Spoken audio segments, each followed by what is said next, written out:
Hi everybody, it's been a while since I've done this, so welcome to Stuart's Kitchen. It's January and there's nothing much happening on TV and it's like -7 to 12 degrees outside. So I'm going to get on this. So I'm going to make yam brownies or sweet potato brownies, gluten-free or regular. If you have friends that are gluten-free, you can use gluten-free flour. Anyways, ingredients. 2 of these yams or sweet potatoes. This is sweet potato. I don't know how much it weighs, but you need a volume of it. So about 2 of these roughly. I'm going to cut it up to 1-inch pieces maybe, and I'm going to steam this. So other ingredients you're going to need are dark chocolate chips. I've got wafers here because that's all I have. I ran out of the little rosebuds or the chips. You can have that. Make sure it's dark chocolate because you like the extra chocolate in your cake or brownies, kind of nice little chunks. Dutch cocoa, Dutch process. Make sure it's Dutch process, not the sugary cheap stuff, whatever's out there. So try to get the good stuff. 2 eggs, coconut oil or avocado oil. I'm using actually grapeseed oil, so that's another one. All kinds of oils that are good oils, okay? Baking soda, salt, and sugar, brown sugar, or I have cane sugar, it's organic, just because I have this. Flours, I'm going to use regular flour, but you could use gluten-free flour. Try to avoid the ones that are overly rice. Have a blended flour, whatever kinds there are, make sure it's a blended type of gluten-free flour. I think they seem to be the best. The rice one may end up being kind of stickier in the end when you mix it. So I've got my oven on convection. If you don't have convection, it's okay, but I have convection, so I'm at 350. I'm going to have a stand mixer, and this little chopper is for my dates. And dates is optional, completely optional. I'm using dates because I have some, and these are my Julie dates, the good stuff again, with a seed inside. And it's like eating candy, as is, it's like eating candy. But if you use it in your cooking, it melts down, it adds body, it adds flavor. So I'm going to steam these with the sweet potatoes. Okay, so let's start. Right, I think I got my ingredients here. Anyways, we'll start with this.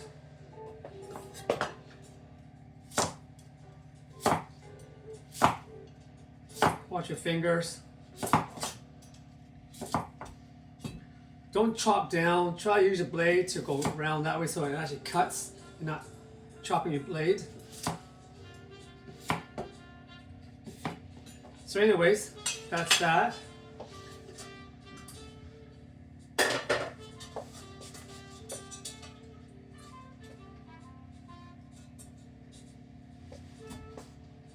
I happen to have a steamer rack or whatever you call it, a mesh, whatever, strainer. And you cook with it, you steam with it, so it's the best thing ever. I just put it all in here. I cook pasta in here too, so it drains out really nicely. So it's multiple use on this strainer. It's awesome. And I'll throw my dates in the center. It doesn't get lost in there. I've got 4 dates just because I feel like having 4 dates. I guess you can use more or less, but 4 seems to be nice. Maybe I should actually pit it first. You squish it, get the seed out, really easy. This is super easy. Squish it together, split the middle. There it is.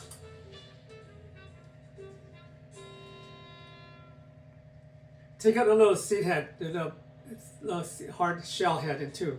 So you don't want to eat that.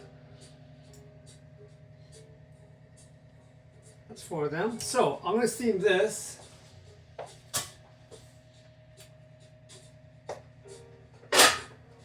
So that's going to take say 10 minutes, 15 tops. So let that go. While that's going, I just lost a piece of something. In a 9x9 pan, okay, that's the best size I think. I flip it over. See a crease there, crease there, crease, crease there. Put that back over. very slippery. Line the corners. Fold there. Fold the fold there.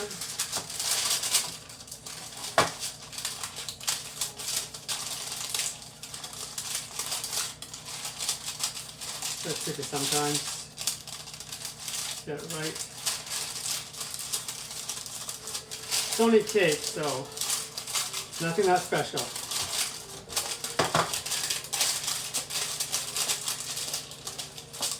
Somewhere there. So that's that. Just ready to go.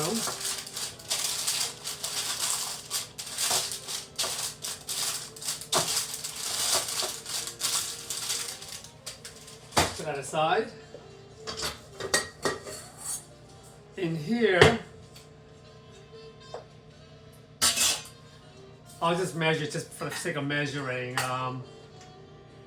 What did I say? 3/4 cups of sugar. I got down somewhere. 3/4 cups of sugar. I'm just gonna eyeball things because this is not a super intricate cake. So I'm gonna eyeball 3/4 cups of sugar. Sometimes I use weight, but this time I'm just gonna eyeball 3/4 cup of sugar. Right, so around there. Just get ready for later.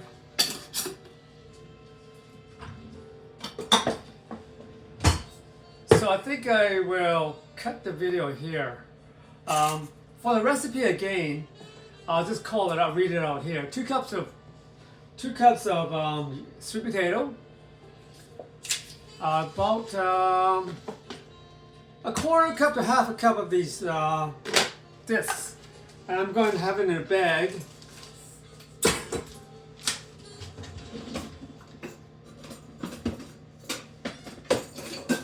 A mini roller pin. I'm just going to break it up.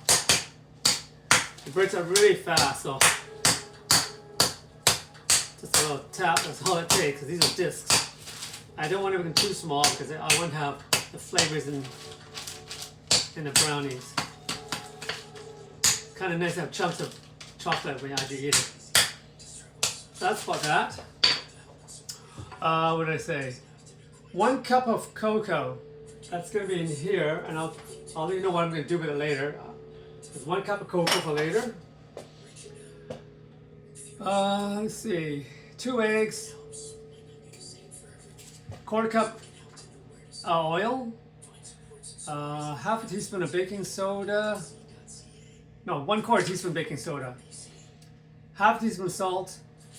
And 1 cup of flour, thereabouts. So anyway, that's pretty quick. And I will leave that at that for now. Maybe I'll read the recipe again later. But anyways, let's call it now and pause, and we'll see how this does in terms of sweet potatoes. I'll get back. Discover low and no-cost energy-saving tips at fortisbc.com/energy-saving-tip. Okay, everybody, I'm back. So the sweet potato took about 20 minutes to do. So the important thing right now is get the cocoa going. I'll show what I mean. So I should have done this. I'm going to measure 1 cup of cocoa. I do it in this pan because cocoa is very, very powdery and it's very dangerous when it gets around. Just like turmeric, same thing. You don't want it everywhere because it really is hard to clean up a mess of cocoa or turmeric. Really slowly closes up because it pops up like a smoke bomb if you do it too fast. Okay, well, that's good. So now this is what I want to get to. I got a bowl here. This is the cocoa. Now with the super hot water from the sweet potato, you're going to mix in I might have about half a cup or so there. But it may take more or less of that. Let's get a spoon going here. You're gonna slowly mix it in. Try not to make a mess because it can start flying if you're not careful. It's about a quarter cup there, so let's see how this goes.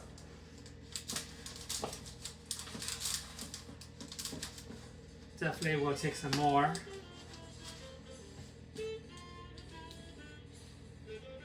That's half a cup. I think it's take more than half a cup. You just want a paste of cocoa. My recipe says a quarter cup, but I think that's way off. Because not everything in my stuff is measured. So I think I use more.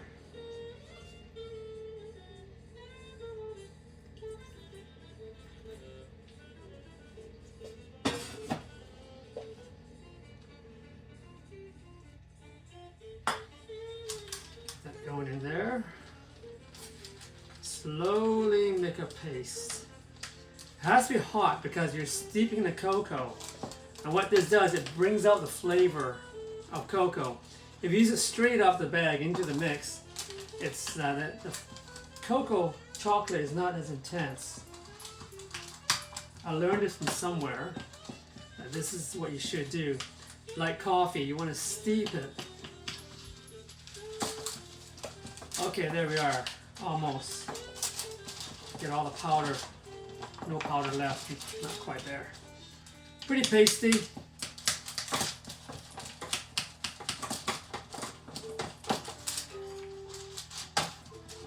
Pretty mucky.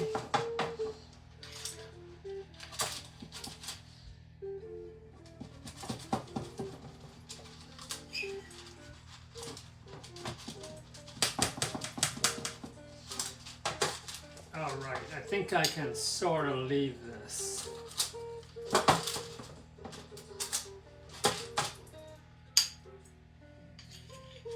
Firm paste, whatever. It's gonna get more firm as it absorbs more water, I think, more liquid.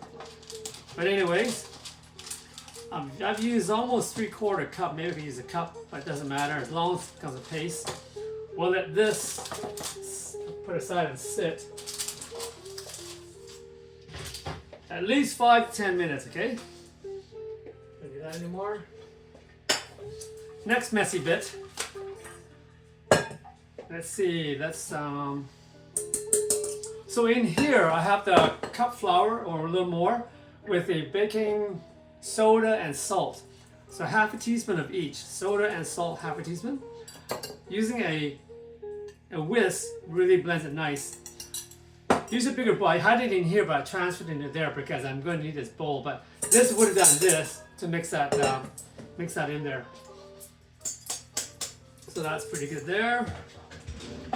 Like I said, cocoa can be really messy, and it's already flying like that, just like that. The powder is very fine. It's horrible. So, anyway, let's get this. I've got the sugar in here. Let's get the eggs in there. Eggs been sitting out for a bit, so that's good. Room temperature, as they say, because it'll mix a lot nicer when it's room temperature with the sugar. So that is going to go to the mixer with a whisk. Start low first. Then get going. Right, yeah, that's good.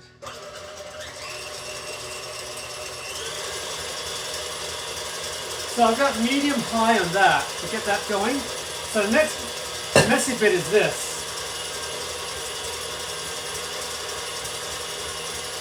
Okay, what should I do here?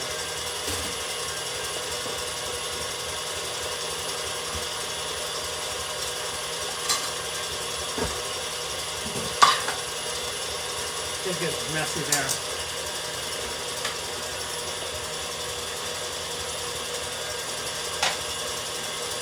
Here's the dates. Pretty soft, which is pretty good. I'm going to throw them in there. Just break it up a little. Reconstitute it nice and soft. Oh, that's nice. Oh.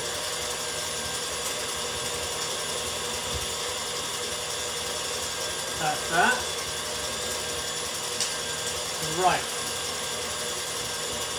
Now you're going to mash the sweet potato.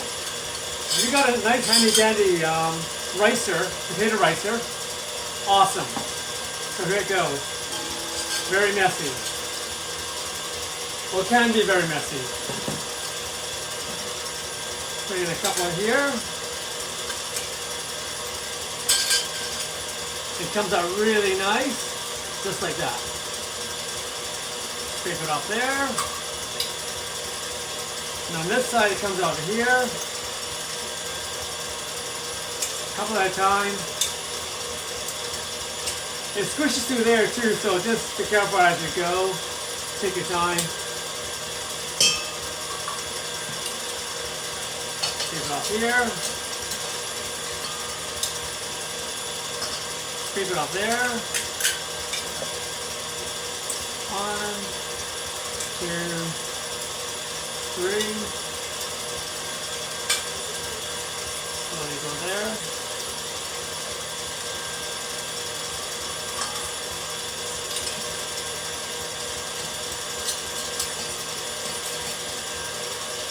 Good.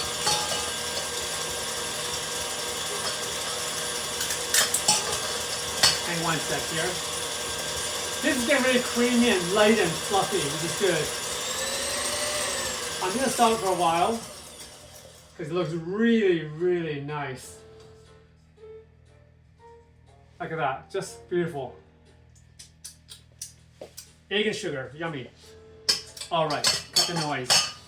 Let's continue with this. 3 of them in there.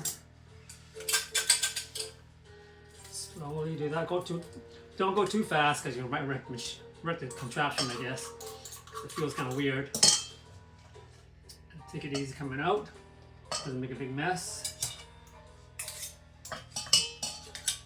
First time I did this, total mess everywhere. Squishing too fast, putting it too many in here at once. So 3 medium pieces are fine. Don't overload it because it gets very messy here. Or it can be. That's pretty good. Patience.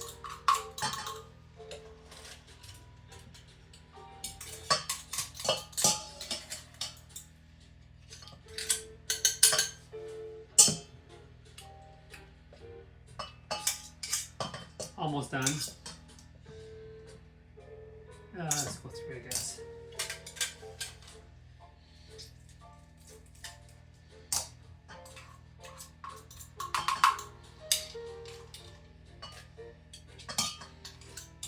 Scrape there. One last session to go. This one looks dubious. That's gone. Last bit. Perfect. We're almost there. Rock and roll.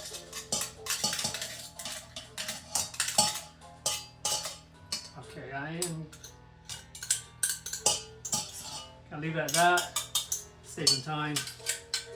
Put this away.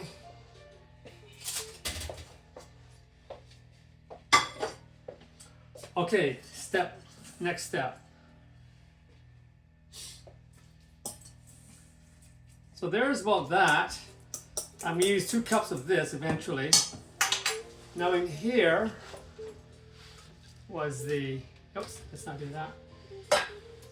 That was the dates. Let's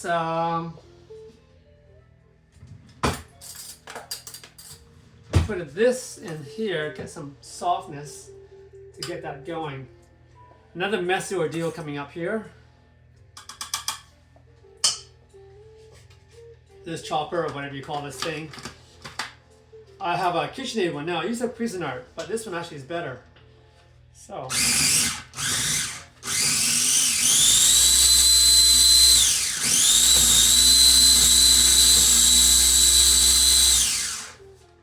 Very hard to get this down there when they're kind of solid like.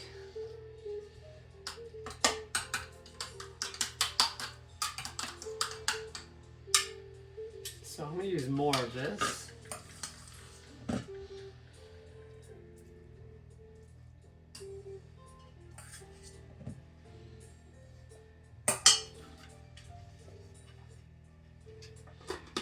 I just want to blend up the date.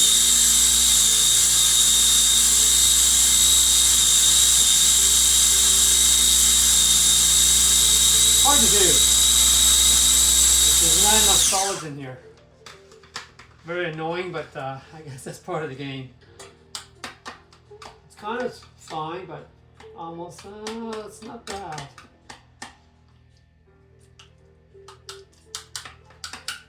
This actually worked out better than the first time I did it, because the first time I did this, I didn't steam the dates, so the dates were pretty solid and it was really hard to do. This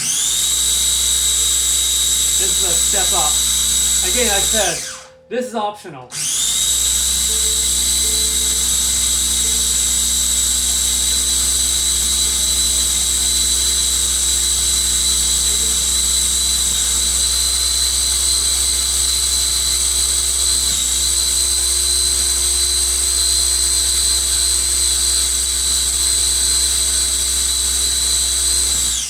And that's pretty good. It'll have to do, so let's just call it that. So that's that. All the pieces are about to get together now. Right. Let's, how do I do this? It does come off. There we go. That comes out there. The blade can come out. Pretty fine. Little bits of chunks somewhat, but it doesn't matter in the end because it's going to be baked and you're not going to even notice it. But that's good enough for that.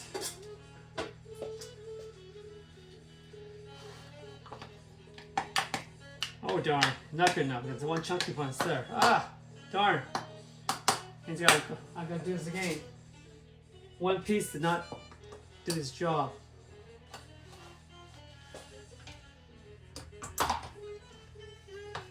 There. I thought I had it, but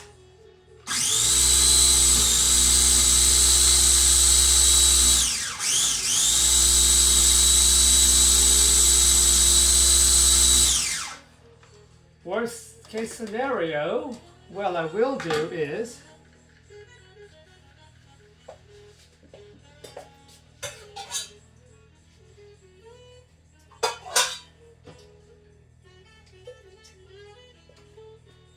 not ideal, but I'm gonna add some liquid into here. Make it a little softer. That might have been a couple of tablespoons.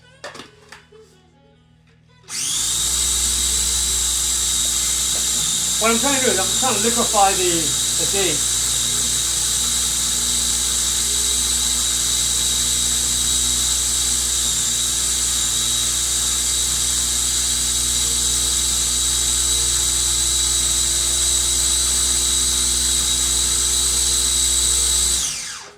Let's hope that worked.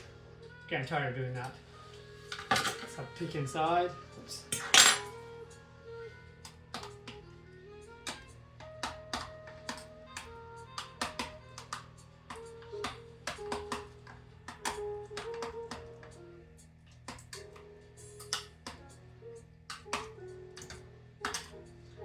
Okay, it's gonna have to do because enough is enough.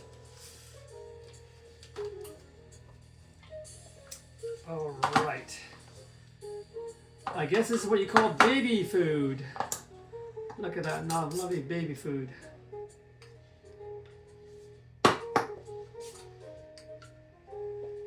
That's that. Yummy. I'm sure babies would love this. Lots of lots of date for pooping around too because high fiber. How do you like that? So there we are. Pretty blended. A few smaller chunks, but I'm just let it go and so what? Okay, there it is. Now, chocolate's here. I've cracked it up more or less. There. I've got this going.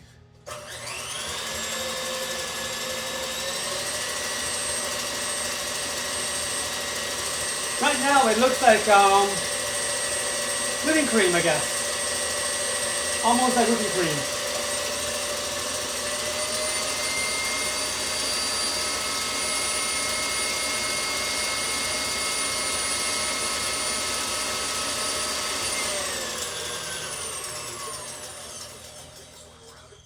Okay, now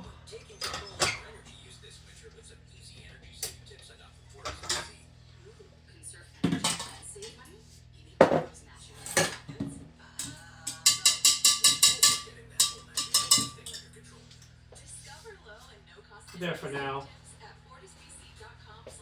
Blend in a date mixture.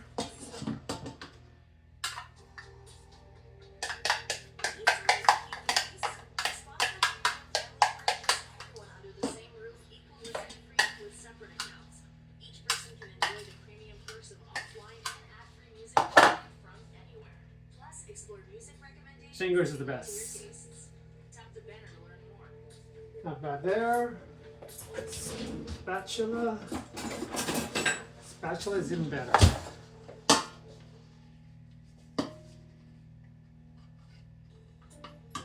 Every bit counts.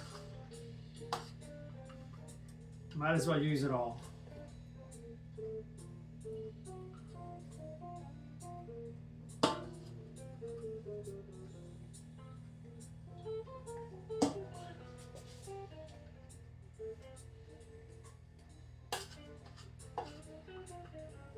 Okay, that's that. Getting pretty messy here. Right. Oh my gosh. Next step, let's use, like I said, so I'm going to say that's about 2 cups, but I add together with a bit that I used already. I'll just use more. Somewhere around there. Okay, let's just call that 2 cups. With that, chocolate. I guess you call it the liquid material because it's all liquidy. The dry ingredients is the flour over there. Really hard to get it all out. But there will be a method.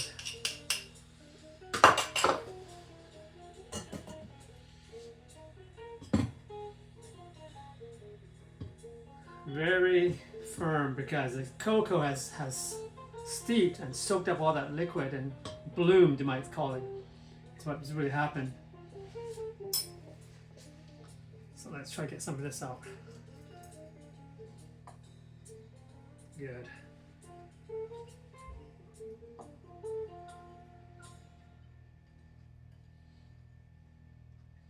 Every bit counts for flavor.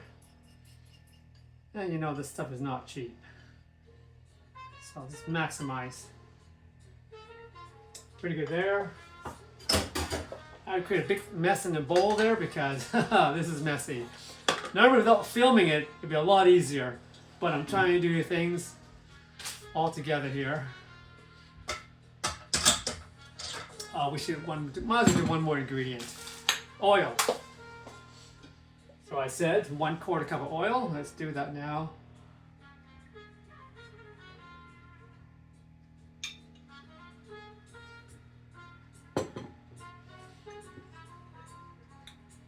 Use your fingers, get it all out because why not? Oil doesn't come out enough sometimes.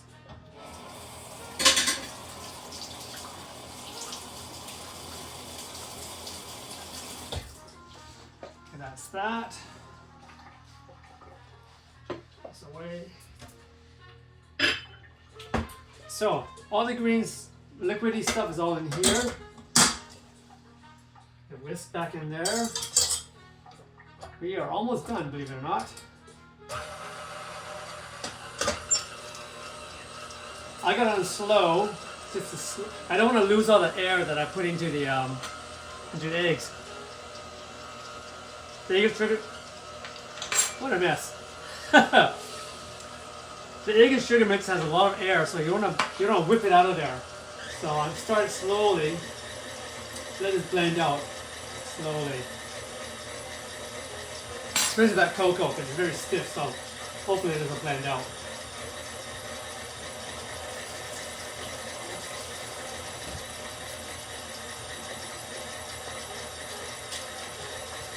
Alright, the pan was ready. Cocoa, the chips are here.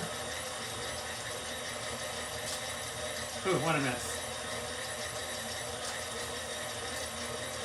Okay, a little more. So here's the flour. I'm going to use close to 1.5 cups, I think, is what I put in here. The recipe, the original recipe does not call it flours. I don't know why. So the original recipe would have said bake that. I think that's not right because it's going to be that thick and it's going to be very dense, I think. It just doesn't seem right. So I modify this recipe to think what I think is right and better. So as I'm adding this flour, I'm going to do it in stages. I think do half at a time just to get it going, and then do it again. Start down there first and then slowly raise your bowl because you don't want flying flour everywhere. And just watch that blend a little bit. That's enough. Just get that going. And I put the rest of the flour in.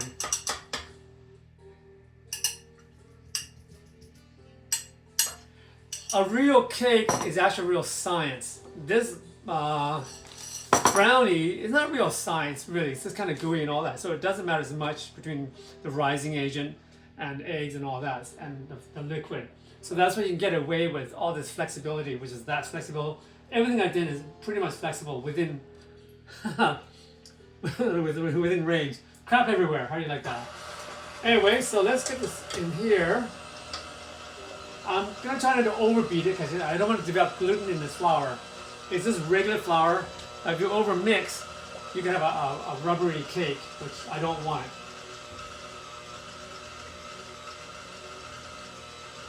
So, I'm going to go for maybe 1 minute. Hope that's not too much. Get all spatula ready.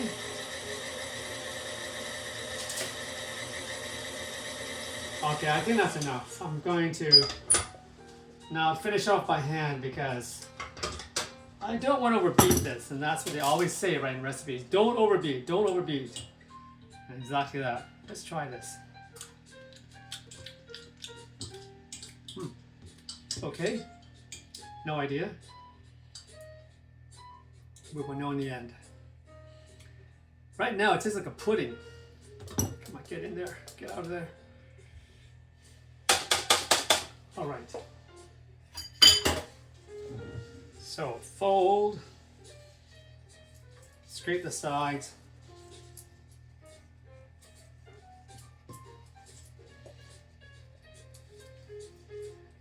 It's marginally lumpy in there. Well, not lumpy, but a few lumps maybe. But it doesn't matter because that's going to bake right out. So it looks like that. It doesn't got to kick better. Because I use more flour, it's a little bit more thicker than I had last time. In the end of it all, I may have a higher cake versus a brownie. So let's see how this goes. Oh, we forgot this. I could have mixed it in there, but let's not forget. Couple mixes there.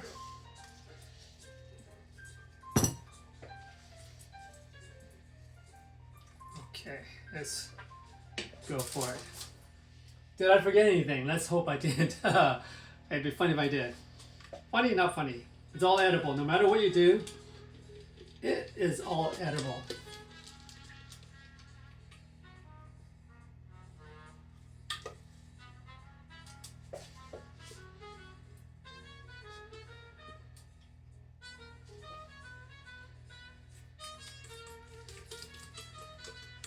Scrape it down.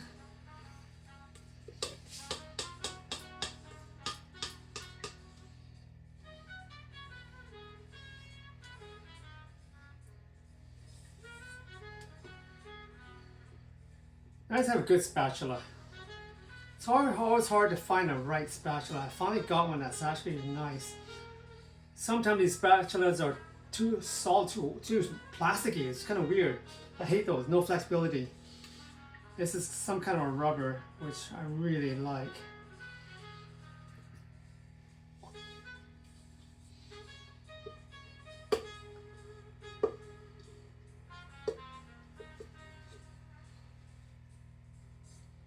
Voila, every drop. Okay, good enough there. And take it to the corners.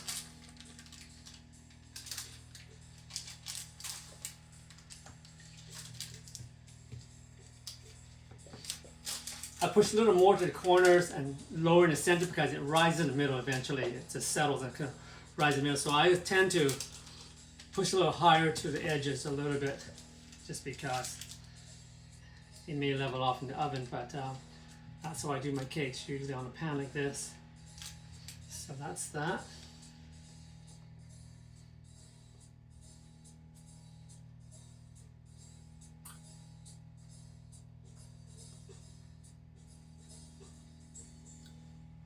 There.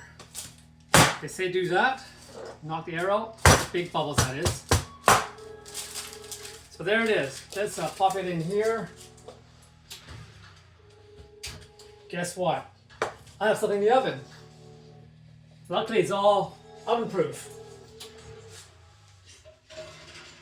I've got a skillet and a lid. Thankfully, it's oven proof. I forgot it was in there. That's one thing you gotta do. You gotta check the oven when you turn on preheat. Something I didn't do. So we'll set this for, I'd say, half an hour, and then we'll test it and we'll see how that goes. Alrighty. Okay, that's that for now.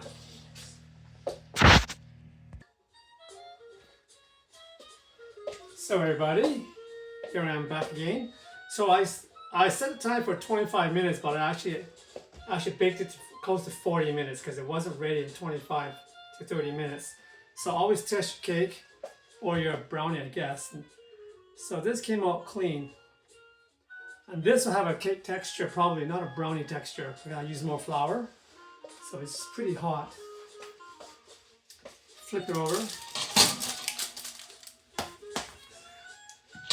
Try to kill myself here.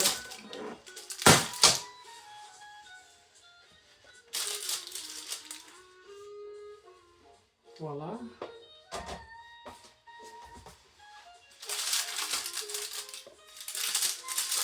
It come out nice. I let it cool like this without the paper, otherwise it condenses, I have moisture inside, so I'll let that go for now. I'll put it back later to store. There, like that. Now, I just want to show you what I do later on. Once it's cooled, I'm going to divide these two cakes into pieces about this size. And I wrap them and I freeze them. And they come out really nice. It freezes really, really well. So that's something to consider when you have a cake like this and you're by yourself, whenever you don't finish your cake, you have a lot of cake left over. This will keep because of the moisture in the sweet potato and the fats in there. So yeah, so hope you like this. Hope you may try it. It's been a good hit in a couple of dinners I've had. Well, taking two anyways. People really liked it. Like I said, I made it gluten-free. I made it gluten-free and I've used regular flour. It doesn't matter how you do it. It's very, very adjustable. So see how you feel, right? So that's it for me. Enjoy. See you next time.